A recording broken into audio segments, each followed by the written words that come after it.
3 মাস পর গুলশান কার্যালয় থেকে বের হলেন বেগম জিয়া। গ্রেফতারি পরোয়ানা জারির 38 দিন পর আদালতে হাজির হয়ে পেলেন জামিন, ফিরে গেলেন বাসভবনে। আদালতে হাজিরা আর সিটি নির্বাচনে অংশ নিলেও সহিংসতা করে শতাধিক মানুষ হত্যা করে কি সুফল পেল বিএনপি? প্রশ্ন আওয়ামী লীগ নেতাদের। ঢাকা চট্টগ্রাম সিটি নির্বাচনে মনোনয়নপত্র বাতিলের বিরুদ্ধে আপিল শুনানির আজ দ্বিতীয় দিন। বাতিলের বৈধতা চ্যালেঞ্জ করে মিন্টুর রিট। মানবতা বিরোধী অপরাধের মামলায় মৃত্যুদণ্ডপ্রাপ্ত জামায়াত নেতা কামরুজ্জামানের রিভিউ শুনানি শেষ, আদেশ কাল। এবং 2 বছরের মধ্যে সিলেটি একই বাসায় বিস্ফোরণে 4 জনের মৃত্যুর ঘটনায় আতঙ্ক। সেপটিক ট্যাঙ্কের গ্যাস বের হবার পথ না থাকায় বারবার ঘটছে দুর্ঘটনা, বলছেন প্রকৌশলীরা।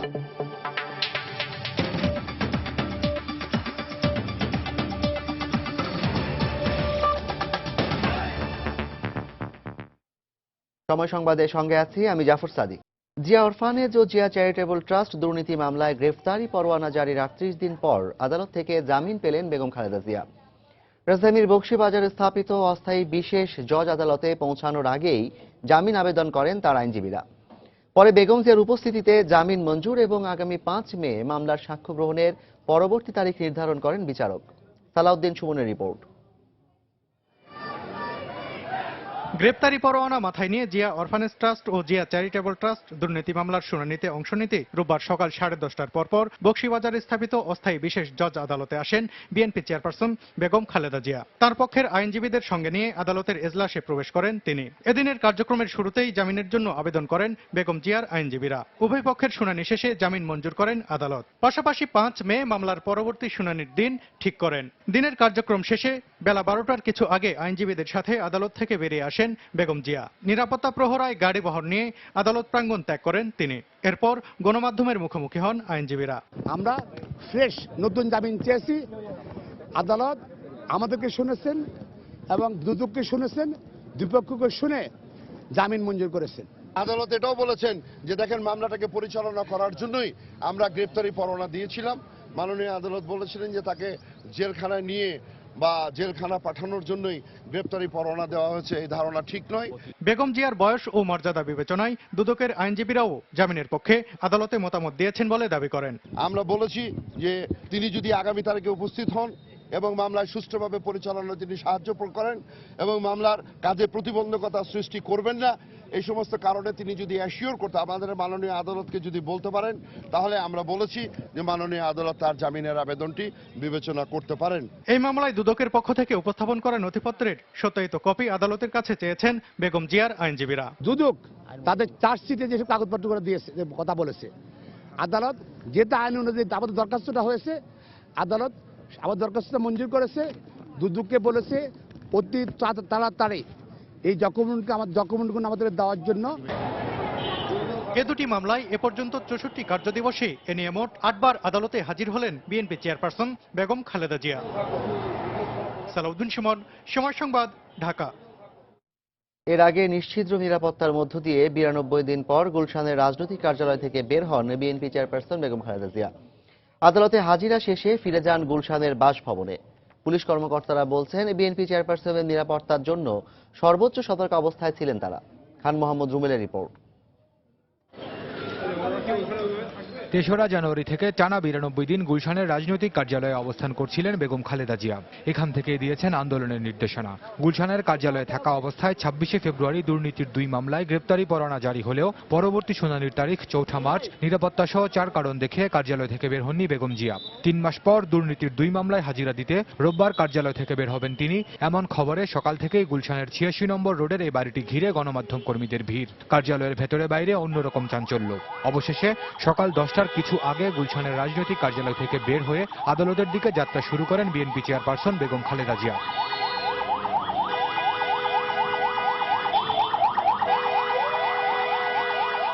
তাকে বহনকারী গাড়ির সামনে পেছনে ছিল আইনশৃঙ্খলা রক্ষাকারী বাহিনীর কড়া পাহারা, ছিল বিএনপি নেত্রীর ব্যক্তিগত নিরাপত্তা বাহিনীর সদস্যরা। এছাড়া গাড়ি বহরের সঙ্গে ছিল একটি অ্যাম্বুলেন্সও।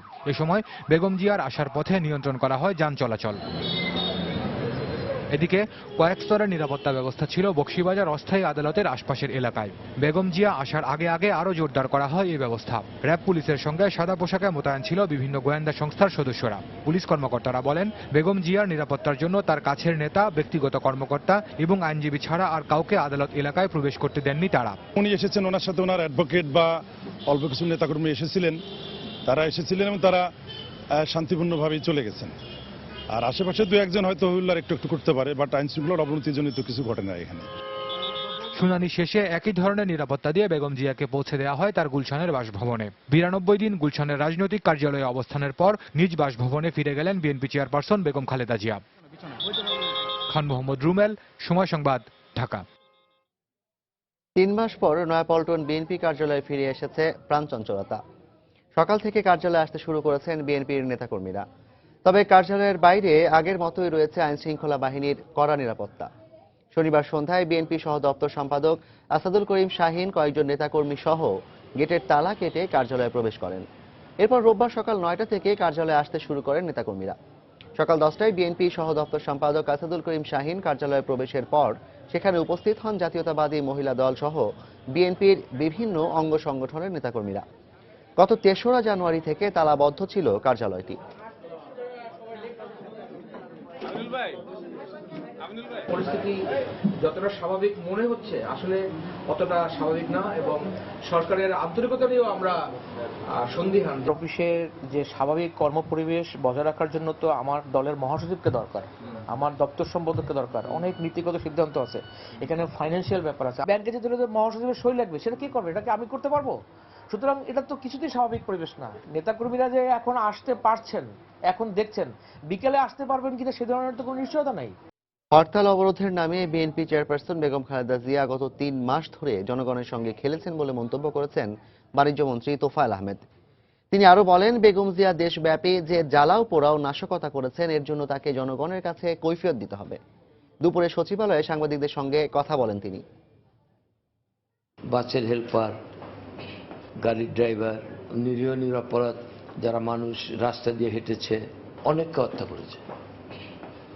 এছাড়া আর কোনো লাভ হয় নাই, এবং শেষ পর্যন্ত বেগম খালেদা জিয়াকে আত্মসমর্পণ করতে হয়েছে। দেশের মানুষের ক্ষতি করা ছাড়া তার এই তথাকথিত আন্দোলনে কিছুই হয়নি। আজকে খালেদা জিয়া কোর্টে গেলেন, নির্বাচনে অংশগ্রহণ করলেন, কিন্তু তাকে কৈফিয়ত দিতে হবে যে এতগুলি জীবন তিনি কেড়ে নিলেন কেন, দেশের অর্থনীতির ক্ষতি করলেন কেন। বিএনপি চেয়ারপারসন বেগম খালেদা জিয়া শেষ পর্যন্ত আদালতে গেছেন। তার দল সিটি কর্পোরেশন নির্বাচনে প্রার্থীকে সমর্থন দিয়েছে। তাহলে কেন আন্দোলনের নামে সহিংসতায় মানুষ হত্যা করলেন? এমন প্রশ্ন রেখে খাদ্যমন্ত্রী অ্যাডভোকেট কামরুল ইসলাম বলেছেন, এর জবাব শিগগিরই বেগম জিয়া পাবেন। সকালে শিল্পকলা একাডেমিতে এক আলোচনা সভায় বক্তব্য রাখেন তিনি। আজকে তিনি আবার আদালতে যাচ্ছেন, আবার তিনি নির্বাচনী মাঠে নামবেন, আবার তিনি তার নেতা কর্মীদের নিয়ে অফিসে যাবেন, এবং তার যে স্বাভাবিক জীবন গতি সেটা আবার সেই অবস্থায় তিনি ফিরে আসছেন। অথচ এতগুলো প্রাণহানি কেন ঘটলো এই প্রশ্ন কিন্তু আজকে জনমনে। জবাব আপনি শীঘ্রই পাবেন। যারা সরাসরি ঘটনার সাথে জড়িত, যারা অর্থের যোগান দিয়েছে, যারা পরিকল্পনা করেছে, যত বড় শীর্ষ নেতাই হোক না কেন, যেই পদের প্রার্থী হোক না কেন, আইন শৃঙ্খলা রক্ষাকারী বাহিনীর যে দায়িত্ব, সেই দায়িত্ব আইন শৃঙ্খলা রক্ষাকারী বাহিনী যথাযথভাবে পালন করবে। এদের ছেড়ে দিয়ে লেভেল প্লেইং ফিল্ড হবে না। সময় সংবাদে আরো থাকছে, কালবৈশাখী ঝড়ে 5 জেলায় 25 জনের মৃত্যু, ব্যাপক ক্ষয়ক্ষতি। শুধু বগুড়ায় মারা গেলেন 14 জন। দেশের সরকারি বেসরকারি কলেজগুলোকে স্ব এলাকার বিশ্ববিদ্যালয়ের অধিভুক্ত করা হলে উচ্চশিক্ষা কার্যক্রম আরো ত্বরান্বিত হবে বলে মন্তব্য করেছেন প্রধানমন্ত্রী শেখ হাসিনা। সকালে প্রধানমন্ত্রীর কার্যালয়ের শিক্ষা সহায়তা ট্রাস্টের এক সভায় এ মত দেন প্রধানমন্ত্রী। এ সভায় প্রধানমন্ত্রী বলেন, রাষ্ট্র ক্ষমতায় যারাই আসুক না কেন, শিক্ষা খাতকে এগিয়ে নিতে স্থায়ী নীতিমালা প্রণয়নের কোনো বিকল্প নেই। আগামীতে দেশে প্রযুক্তি শিক্ষার বিস্তার ঘটাতে আরও প্রযুক্তি বিশ্ববিদ্যালয় প্রতিষ্ঠার উপরও গুরুত্ব দেন প্রধানমন্ত্রী শেখ হাসিনা। সভায় বিশ্ববিদ্যালয় মঞ্জুরি কমিশন, শিক্ষা মন্ত্রণালয়ের কর্মকর্তা সহ বিশিষ্ট শিক্ষাবিদরা উপস্থিত ছিলেন।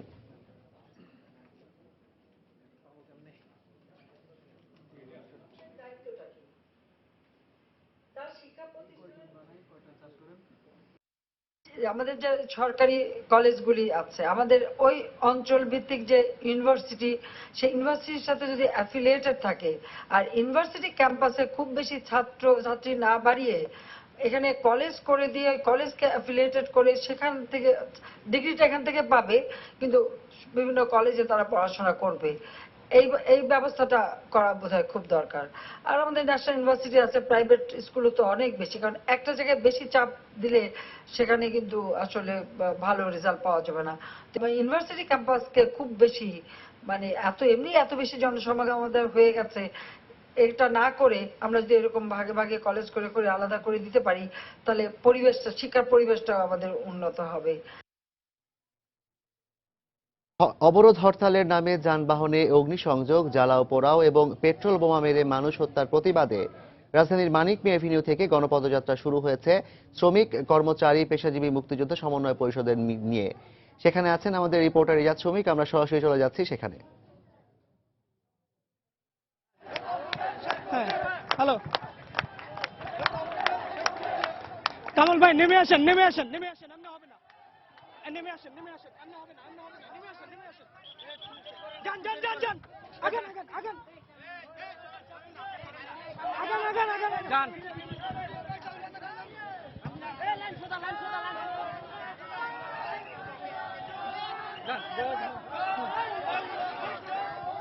হ্যালো হ্যালো, হ্যাঁ জাফর, আপনি জানেন যে শ্রমিক কর্মচারী সমন্বয় পরিষদের যে পদযাত্রাটি, গণপদযাত্রা, সেটা কিন্তু আজকে শুরু হয়েছে, যেটি মানিক মে অ্যাভিনিউতে, বঙ্গবন্ধু মানিক মে অ্যাভিনিউ অর্থাৎ সংসদ ভবনের সামনে থেকে যে গণপদযাত্রা, সেই গণপদযাত্রা কর্মসূচিটি পূর্ব ঘোষিত ছিল, সেটা কিছুক্ষণ আগে সমাবেশটি হয়েছে এবং এই সমাবেশ থেকে এরপরে যেটা চলছে যে ওইখান থেকে গণপদযাত্রা শুরু হয়েছে এবং সেই গণপদযাত্রা দেখতে পাচ্ছেন যে আমার পিছনে কিন্তু অনেক বেশ বড় একটা মিছিল, এবং সেই মিছিলে কিন্তু বিভিন্ন মানুষজন, বিভিন্ন শ্রেণী পেশার, অর্থাৎ এখানে যদি আপনাকে বলি যে শ্রমিক রয়েছে, এখানে বিভিন্ন পেশাজীবী রয়েছে, বিভিন্ন ঘাট শ্রমিক রয়েছে, এছাড়া আওয়ামী লীগের যে সহযোগী সংগঠন, সেই সহযোগী সংগঠনের নেতাকর্মীরাও কিন্তু এর সঙ্গে জড়িত হয়েছে। আপনাকে যদি বলি যে সেখানে ছাত্রলীগ, যুবলীগ, স্বেচ্ছাসেবক লীগ, আওয়ামী মুক্তিযোদ্ধা প্রজন্ম লীগ, এবং এছাড়াও আপনাকে বলি যে মুক্তিযোদ্ধাদের যে একটি বড় অংশ, তারাও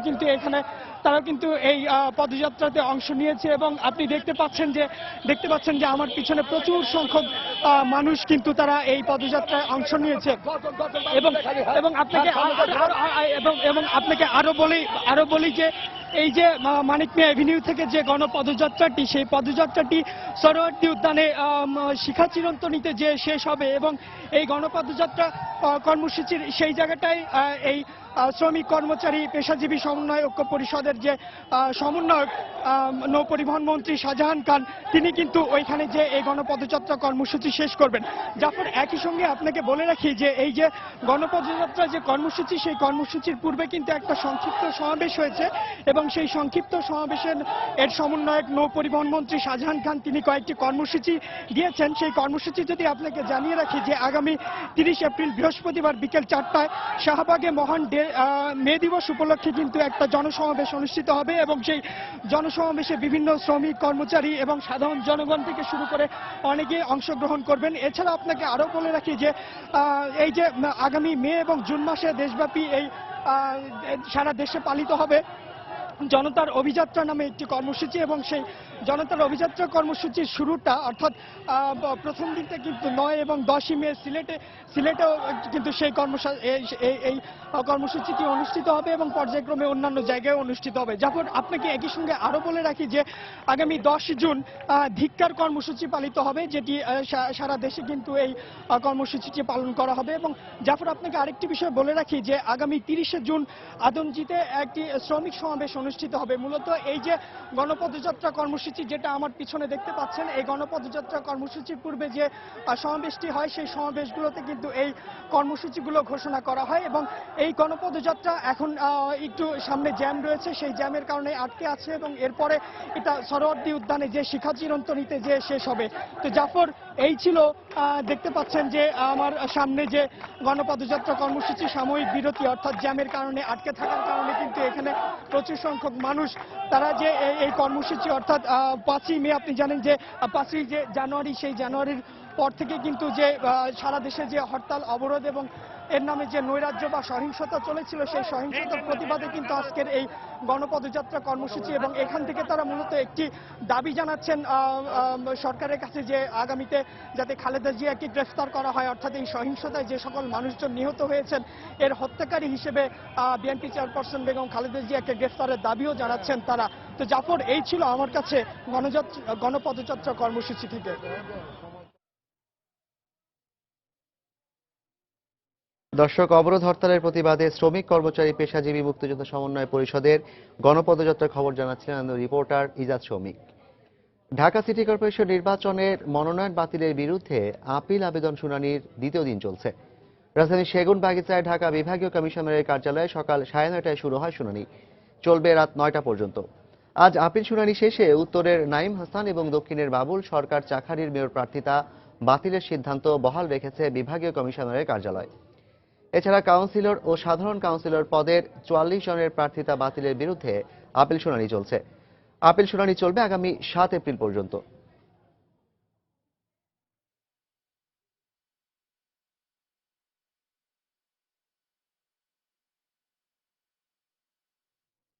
ঢাকা উত্তর সিটি কর্পোরেশন নির্বাচনে মনোনয়নপত্র বাতিলের বৈধতা চ্যালেঞ্জ করে হাইকোর্টে রিট দায়ের করেছেন বিএনপি নেতা আব্দুল আউয়াল মিন্টু।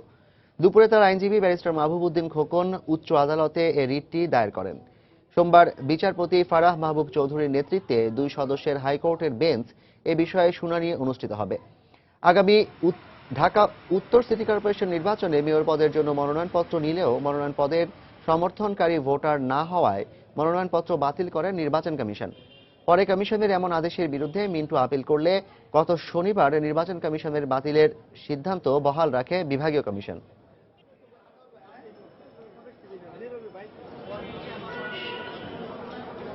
যেহেতু সে সিটি কর্পোরেশনের বাসিন্দা এবং ওই 13 নম্বর ওয়ার্ডের অনেকেই ভোটার আছে এবং সেও যেহেতু ওখানের ভোটার হওয়ার যোগ্যতা রাখে এবং আইনে যেহেতু স্পেসিফিক বাধা নেই, সেহেতু এই গ্রাউন্ডে আমরা কালকে কোর্ট থেকে রিলিফ পাবো। চট্টগ্রাম সিটি কর্পোরেশন নির্বাচনে মনোনয়নপত্র বাতিলের বিরুদ্ধে আপিল শুনানির প্রথম দিন চলছে। এখন পর্যন্ত মনোনয়ন প্রার্থী 15 জনের মধ্যে 11 জনের আপিল বাতিল করা হয়েছে। নির্বাচনের সুযোগ দেওয়া হয়েছে 4 জনকে। সকাল 11টায় বিভাগীয় কমিশনার কার্যালয়ে মনোনয়নপত্র বাতিলের আপিলের শুনানি শুরু হয়। এ সময় সংরক্ষিত আসনে 7 জনের আপিলের শুনানি শেষে 6 জনের বাতিলের আদেশ বহাল রেখে মাত্র 1 জনের আপিল গ্রহণ করেছে আপিল বিভাগ। এছাড়া সাধারণ কাউন্সিলর পদে 8 জনের আপিলের শুনানি শেষে 5 জনের বাতিল আদেশ বহাল রাখা হয়। আপিল গ্রহণ করা হয় 3 জনের। এর আগে গত 1 ও 2 এপ্রিল মনোনয়নপত্র বাছাই প্রক্রিয়ায় 1 জন মেয়র, 10 সংরক্ষিত কাউন্সিলর এবং 31 জন সাধারণ কাউন্সিলরের মনোনয়নপত্র বাতিল করা হয়। তাদের মধ্যে 1 জন মেয়র, 9 সংরক্ষিত কাউন্সিলর এবং 18 জন সাধারণ কাউন্সিলর আপিলের আবেদন জানিয়েছিলেন। এদিকে আচরণবিধি লঙ্ঘনের অভিযোগে আওয়ামী লীগ সমর্থিত মেয়র প্রার্থী আজমা নাসির উদ্দিন এবং জাতীয় পার্টির মেয়র প্রার্থী সোলাইমান আলম শেখ সহ 5 কাউন্সিলরকে সতর্ক করেছে চট্টগ্রাম নির্বাচন কমিশন। দর্শক, অবরোধ হরতালের নামে যানবাহন অগ্নিসংযোগ, জ্বালাও পোড়াও এবং পেট্রোল বোমা মেরে মানুষ হত্যার প্রতিবাদে রাজধানীর মানিক মিয়া এভিনিউ থেকে যে গণপদযাত্রাটি শুরু হয়েছিল, আমরা আবার সরাসরি চলে যাচ্ছি সেখানে। এই মুহূর্তে গণপদযাত্রাটি আছে রাজধানীর শাহবাগে। সেখানে আছেন আমাদের রিপোর্টার এজাজ শৌমিক।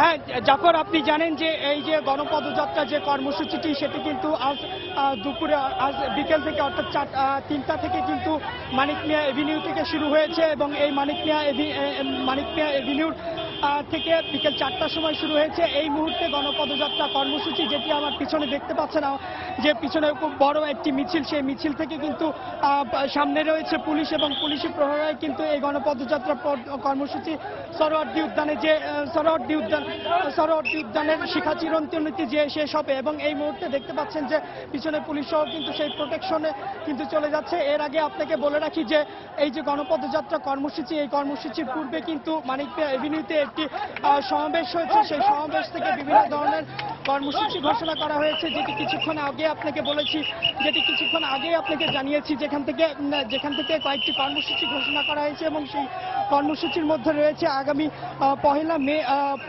পহেলা মেতে মে দিবস উপলক্ষে 30শে এপ্রিল অর্থাৎ তার আগের দিন বৃহস্পতিবার কিন্তু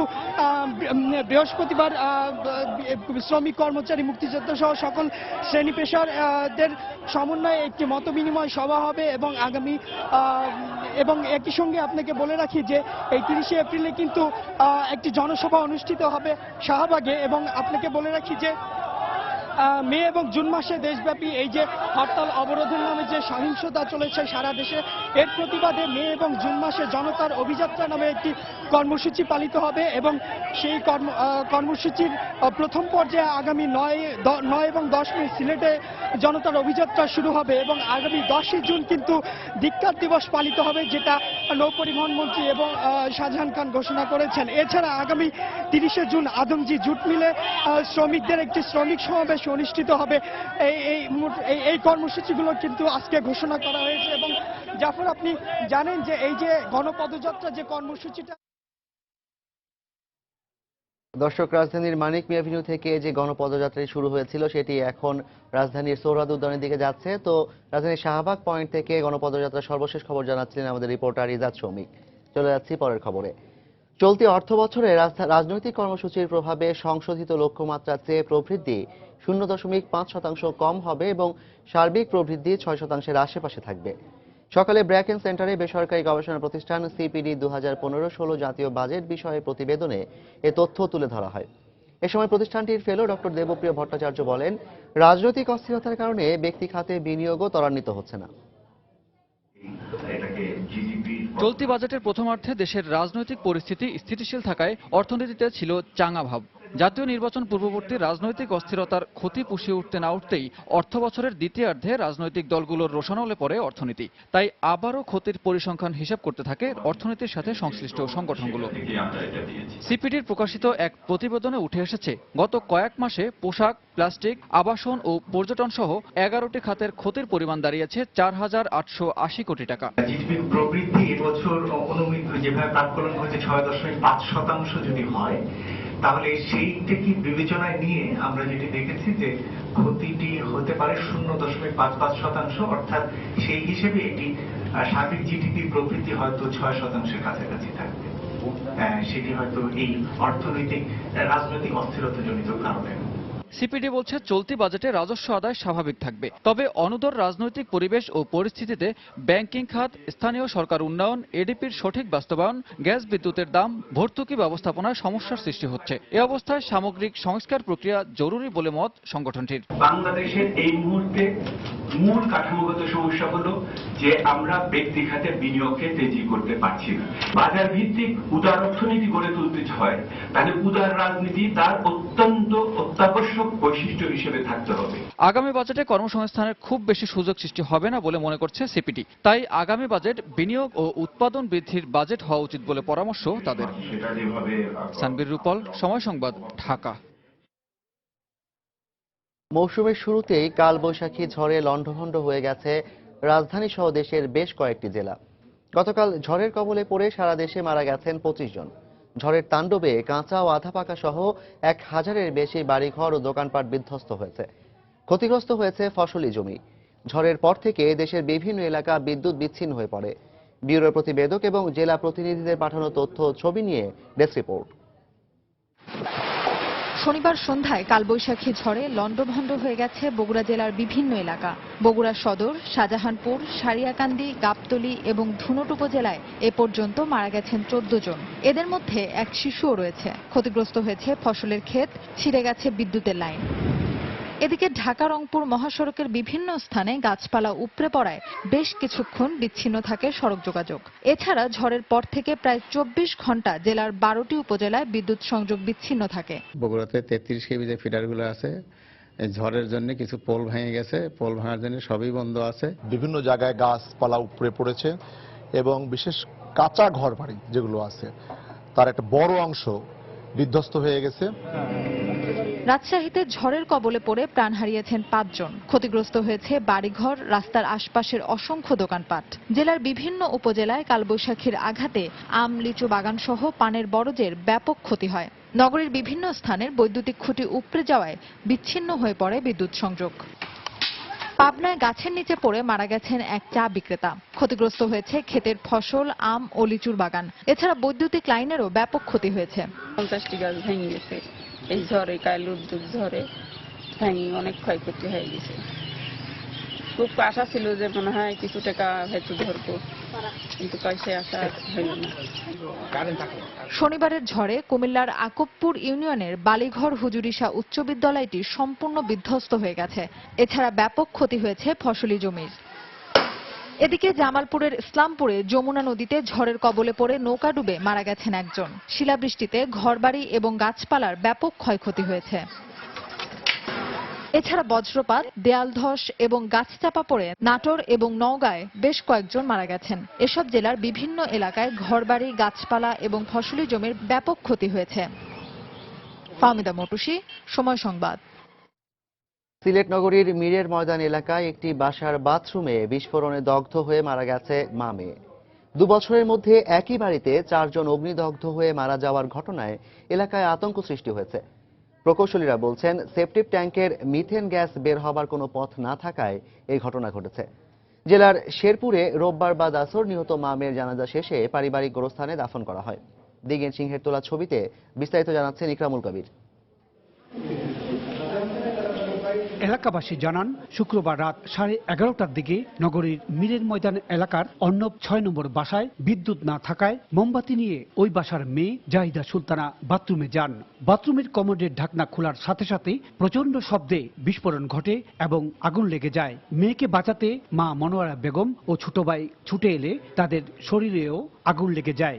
অগ্নিদগ্ধ অবস্থায় ওসমানী মেডিকেল কলেজ হাসপাতালে ভর্তি করা হলে মা ও মেয়ের অবস্থা অবনতি ঘটলে উন্নতর চিকিৎসার জন্য রাত 1টার দিকে ঢাকা মেডিকেল কলেজের বার্ন ইউনিটে পাঠানো হয়। সেখানে শনিবার রাতে মা ও মেয়ে মারা যান। ভেন্টিলেটারের এখানে একটা গ্লাস ছিল, গ্লাস কিন্তু ফিক্সড ছিল, ওইটা বাস্ট মারছে, জানালা ওইটা বাস্ট মারছে। লন্ডন প্রবাসী সৈয়দুর রহমানের দোতলা রহমান ভিলায় কাউকে না পাওয়া গেলেও আশপাশের বাসিন্দারা জানান, 2 বছর আগে এই বাড়িতে একই ঘটনা ঘটে। ওরা যখন বাসাটা ভাড়া নেয় তখন ওরা বলল যে এই বাসায় আরো একটা দুর্ঘটনা ঘটছে, সেটাই মালিকের দ্বিতীয় ওয়াইফ। এই বাড়ি নির্মাণের সময় ত্রুটি সারাতে বলেছিলেন এলাকাবাসী, কিন্তু তা আমলে নেননি কেউ। একই ঘটনায় 4 জনের মৃত্যুতে এলাকাবাসীর মধ্যে আতঙ্ক দেখা দিয়েছে। নিয়ম হচ্ছে আউটলাইন যাওয়ার সুবিধা হয়, তাই ওনারা সামনে দিছে। আমরা বলছি আমার মালিক, উনি মালিক ছিলেন, তো বলে না এটা ইঞ্জিনের ডিজাইন দিয়েছে, এটা সমস্যা হবে না। আশেপাশে সবাই আতঙ্কিত।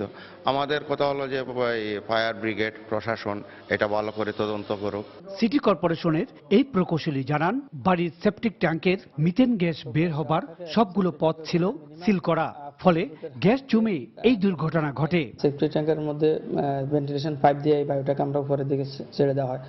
এটা সম্ভবত বাথরুমে আবদ্ধ ছিল বা ভেন্টিলেশনের পর্যাপ্ত পরিমাণ ব্যবস্থা ছিল না, যার কারণে মিথেন গ্যাসের সাথে আগুনের মাত্রাটা, মিথেন গ্যাসের উপস্থিতিতে এই মাত্রাটা আরো বেড়ে গেছে আর কি, যার কারণে কন্ট্রোলের মধ্যে আর ছিল না। নিহত জাহিদা সুলতানা মঈনুদ্দিন আদর্শ মহিলা কলেজের স্নাতক শ্রেণীর শিক্ষার্থী।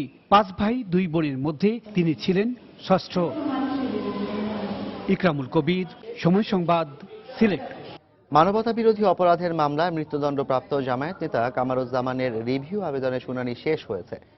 আগামীকাল এই বিষয়ে রায় দিবেন প্রধান বিচারপতি এস কে সিনহার নেতৃত্বে আপিল বিভাগের 4 সদস্যের বেঞ্চ। রাষ্ট্রপক্ষ আশা করেন রায়ে মৃত্যুদণ্ডের সাজা বহাল রাখবেন আপিল বিভাগ, আর আসামি পক্ষ মনে করে রিভিউর রায়ে ন্যায় বিচার পাবে কামারুজ্জামান।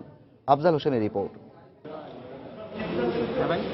মুক্তিযুদ্ধের সময় গণহত্যার দায়ে ফাঁসির দণ্ডপ্রাপ্ত জামায়াত নেতা কামারুজ্জামান শেষ আইনি লড়াই হিসেবে গত 5ই মার্চ আপিলের রায় পুনর্বিবেচনার আবেদন জানান। রোববার সকালে এই আবেদনের উপর উভয় পক্ষের শুনানি শেষে সোমবার রায়ের দিন ধার্য করেছেন সুপ্রিম কোর্টের আপিল বিভাগ। অ্যাটর্নি জেনারেল জানান, রায়ের বিরুদ্ধে খালাস চেয়ে রিভিউ না করলেও হত্যার দায় স্বীকার করে মৃত্যুদণ্ডের সাজা কমানোর পক্ষেই তারা আইনজীবী যুক্তি তুলে ধরেছেন। সোহাগপুর হত্যাকাণ্ডের ব্যাপারে তাকে যে মৃত্যুদণ্ড দেওয়া হয়েছে, এটাকে অন্য একটা চার্জে যেহেতু যাবজ্জীবন করে দেওয়া হয়েছে, এটাকেও যাবজ্জীবন করে দেওয়া হোক। এ সময় আন্তর্জাতিক অপরাধ ট্রাইব্যুনাল এবং আপিলের রায় রিভিউয়ে বহাল থাকবে বলেও আশাবাদ ব্যক্ত করেন অ্যাটর্নি জেনারেল। যেহেতু কামারুজ্জামান একজন আলবদর নেতা, সোহাগপুর হত্যাকাণ্ডটা কোনো মতনই কেউ অস্বীকার করেনি, সুতরাং তার শাস্তির ব্যাপারে কোনো রকম অনুকম্পা দেখানোর কোনো সুযোগ নেই। এই যুদ্ধাপরাধীদের সম্বন্ধে অনুকম্পা দেখাই, তাহলে আমরা কিন্তু ইতিহাসের কাছে দায়বদ্ধ হয়ে যাব। তবে আসামিপক্ষ মনে করে রিভিউর রায়ে কামারুজ্জামান ন্যায় বিচার পাবেন। এই সাক্ষীদের পারস্পরিক বিপরীতধর্মী বক্তব্যগুলো মহামান্য আপিল বিভাগের সামনে আমরা পুনরায় তুলে ধরেছি এবং আমরা আশা করি যে আমাদের প্রতি ন্যায় বিচার নিশ্চিত করা হবে। গত বছরের 3রা নভেম্বর মানবতাবিরোধী কামারুজ্জামানের মৃত্যুদণ্ডের রায় বহাল রাখেন আপিল বিভাগ। এ রায় পূর্ণাঙ্গ আকারে প্রকাশিত হলে গত 19 ফেব্রুয়ারি মৃত্যু পরোয়ানা জারি করেন ট্রাইব্যুনাল 2। আফজাল হোসেন, সময় সংবাদ, ঢাকা। দেশের বাইরের খবর। ইয়েমেনের যুদ্ধবিধ্বস্ত অঞ্চলে আটকে পড়া সাধারণ মানুষের জন্য ত্রাণ সহায়তা পাঠানোর স্বার্থে 24 ঘন্টার যুদ্ধবিরতির আহ্বান জানিয়েছে রেড ক্রস সহ বিভিন্ন দাতব্য সংস্থা। অবিলম্বে সৌদি আরব ও ইয়েমেনের সব পক্ষকে অস্ত্রবিরতির আহ্বান জানিয়ে জাতিসংঘের নিরাপত্তা পরিষদে একটি খসড়া প্রস্তাব উত্থাপন করেছে রাশিয়া। তবে এই প্রস্তাব প্রত্যাখ্যান করে হাউথি বিদ্রোহীদের অবস্থান লক্ষ্য করে বিমান হামলা চালিয়ে যাচ্ছে সৌদি নেতৃত্বাধীন জোট। এতে শনিবার নিহত হয় বেশ কয়েকজন সাধারণ নাগরিক। শনিবার সৌদি বিমান হামলায় ইয়েমেনের হুদাইদা এবং বানিমাতার এলাকার বেশ কিছু ভবন ধ্বংসস্তূপে পরিণত হয়। এতে নিহত হয় 4টি পরিবারের সব সদস্য। 5টি বাড়ি পুরোপুরি গুড়িয়ে গেছে, আরো কিছু বাড়ি ক্ষতিগ্রস্ত হয়েছে। সবচেয়ে বড় কথা, শিশুরা আতঙ্কে মানসিকভাবে অসুস্থ হয়ে পড়ছে। এখানে 4টি পরিবারের প্রায় 12 জন নিহত হয়েছে, যা মেনে নেওয়া যায় না। সৌদি জোটের বিমান হামলার পাশাপাশি ভূমিতেও লড়াই চলছে। হাউথি বিদ্রোহীদের দখলে থাকা দক্ষিণাঞ্চলীয় শহর এডেনের বেশিরভাগ এলাকা এখন প্রেসিডেন্ট মনসুর হাদির অনুগত বাহিনীর নিয়ন্ত্রণে চলে এসেছে বলে দাবি করেছে সরকার। তবে সৌদি বিশেষ বাহিনীর সদস্যরা ইয়েমেনের স্থলযুদ্ধ সহ বিভিন্ন গোপন তৎপরতায় নিয়োজিত বলে গণমাধ্যমে যে খবর প্রকাশিত তা অস্বীকার করেছে সৌদি বাহিনী। এডেনে আমরা স্থল অভিযান চালাচ্ছি কথাটি ঠিক নয়, আর যদিও তা হয়ে থাকে তবে তা সেখানকার নিরাপত্তা এবং অভিযানের খাতিরে প্রকাশ করা জরুরি নয়। গত 2 সপ্তাহে বিমান হামলায় 5 শতাধিক মানুষ নিহত হয়েছে বলে জানিয়েছে জাতিসংঘ। এই মানবিক বিপর্যয়ের মধ্যে সেখানে ত্রাণ সহায়তা পাঠানো জরুরি বলে জানিয়েছে রেড ক্রস। আর সেজন্য সৌদি আরবের প্রতি যুদ্ধবিরতির আহ্বান জানিয়েছে ত্রাণ সরবরাহকারী বিভিন্ন সংস্থা। তাদের এই আহ্বানের সাথে সহমত জানিয়ে মস্কো ইয়েমেনে লড়াইরত সব পক্ষের ওপর অস্ত্র নিষেধাজ্ঞা আরোপেরও আহ্বান জানিয়েছে। এই সংক্রান্ত একটি খসড়া প্রস্তাব জাতিসংঘের নিরাপত্তা পরিষদে পেশ করেছে তারা। জাতিসংঘের নিরাপত্তা পরিষদের সদস্যরা ইয়েমেনের মানবিক পরিস্থিতি নিয়ে উদ্বিগ্ন। ইয়েমেনে নির্বিঘ্ন সহায়তা পাঠানোর জন্য সব ধরনের উদ্যোগ নেওয়ার বিষয়ে রাশিয়া একটি খসড়া প্রস্তাব পেশ করেছে, যা পরিষদের সদস্যরা বিবেচনা করে দেখছে। রাশিয়ার মানবিক সহায়তা প্রস্তাবকে সাধুবাদ জানালেও বিমান হামলা অব্যাহত রাখার কথা জানিয়েছে রিয়াদ। জাতিসংঘ নিরাপত্তা পরিষদের সদস্যদের সঙ্গে রুদ্ধদ্বার বৈঠকের পর একথা জানান জাতিসংঘের সৌদি প্রতিনিধি আব্দুল্লাহ আল মুআল্লেম। এদিকে ইয়েমেনের হাদ্রামাউত প্রদেশের হাউথি নিয়ন্ত্রিত শিহর শহর আল কায়দা জঙ্গিদের দখল থেকে রক্ষা করতে তীব্র লড়াই চালিয়ে যাচ্ছে স্থানীয় উপজাতিরা। কাছের শহর মুকাল্লা জঙ্গিরা দখলে নেওয়ার পর উপজাতিরা শহরের প্রবেশ মুখে অবস্থান নেয়। তাসমিন রুমা, সময় সংবাদ।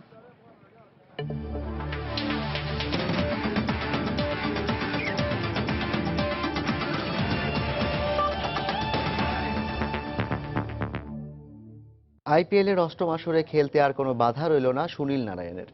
বোলিং অ্যাকশন পরীক্ষা উত্তীর্ণ হওয়ায় ভারতীয় ক্রিকেট বোর্ডের সাব কমিটি তাকে খেলার জন্য অনুমতি দেয়। এবারও কলকাতার নাইট রাইডার্সের হয়ে খেলবেন এই ওয়েস্ট ইন্ডিজ স্পিনার বিস্ময়। 2015 বিশ্বকাপের আগে অবৈধ বোলিং অ্যাকশনের জন্য আইসিসি কর্তৃক নিষেধাজ্ঞা আরোপ করা হয়েছিল তার উপর। পরবর্তীতে বোলিং অ্যাকশন পরীক্ষা উত্তীর্ণ হলেও বিশ্বকাপ আর খেলা হয়নি নারায়ণের।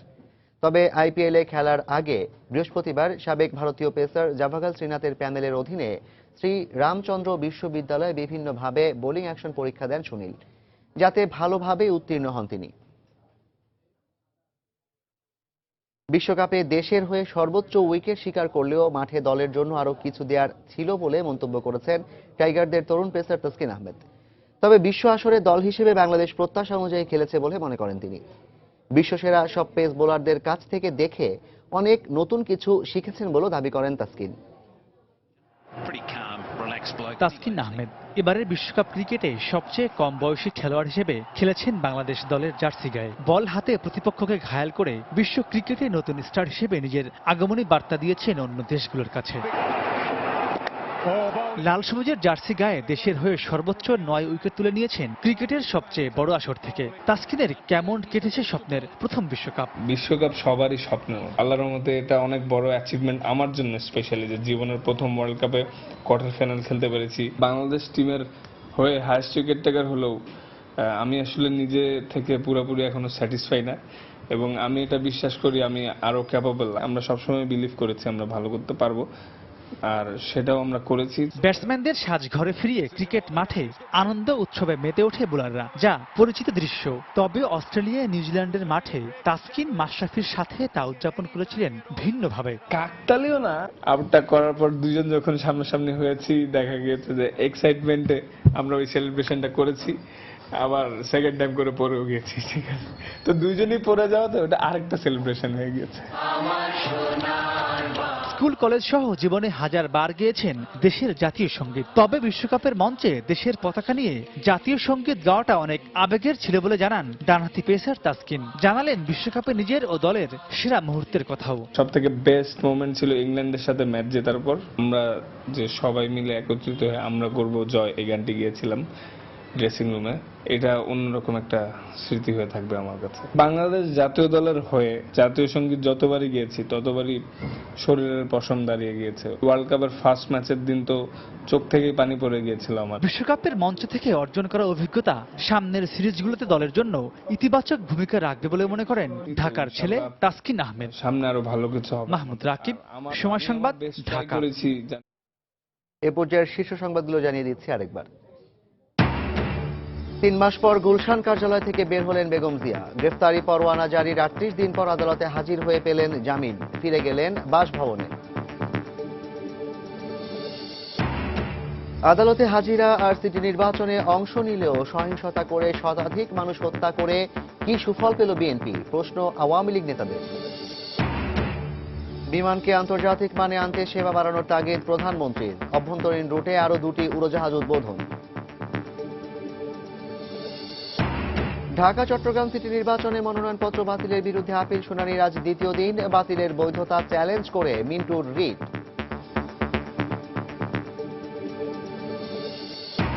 এবং মানবতা বিরোধী অপরাধের মামলায় মৃত্যুদণ্ডপ্রাপ্ত জামায়াত নেতা কামারুজ্জামানের রিভিউ শুনানি শেষ, আদেশ কাল।